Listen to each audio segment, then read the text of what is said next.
చాలా బాగా అనిపించిందండి. అంటే నా సామి రంగ అంటే చాలామంది కాల్ చేసి రంగస్థలం తర్వాత మళ్ళీ సపోర్టింగ్ రోల్ చేశారు. మీరే అంటున్నారు కదా నా సామి రంగ అని, రెండిట్లో రంగా ఉంది. ఆటోమేటిక్గా రెండు మంది సక్సెస్ అయినాయి. ఇంత మంచి అవకాశాన్ని ఇచ్చిన ప్రొడ్యూసర్ గారికి, సీన్ గారే నాకు అసలు నేను ఉండాలని చెప్పి ఆయనే పట్టుబట్టారు.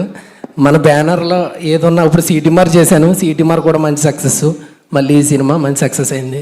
నాగార్జున సార్కి, మన కీర్వాన్ సార్కి, చంద్రబోస్ గారికి, నరేష్ గారికి, మా డైరెక్టర్ విజయ్ బెన్నీ గారికి, ఆశికా రంగనాథన్ గారికి, మన కెమెరామెన్ శివాన్ గారికి, మన చోటకి ప్రసాదానికి, యాంకరింగ్ చేస్తున్న మీకు అందరికీ థ్యాంక్ యూ సో మచ్. ఇంకా ఈవెంట్ చేస్తున్న శ్రేయాస్ వాళ్ళకి మర్చిపోయారు.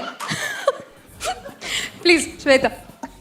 Thank you so much, thank you one and all for this success. And really మా డాడీ ఈ మూవీ చూసినప్పుడు కూడా ఒక వింటేజ్ నాగార్జున గారిని చూపించారు. అండ్ వింటేజ్ నాగార్జున గారిని చూడడం జరిగింది. ఎంత బాగున్నారంటే sir, really awesome sir, you looking awesome and great performance. చాలా బాగా నచ్చింది, అంటే as a fan girl too. Thank you so much and thank you for this opportunity producer Chittoor Srinu garu. And thank you for this opportunity Vijay Binni garu. Thank you one and all. Madhumani garu. అందరికీ నమస్కారం.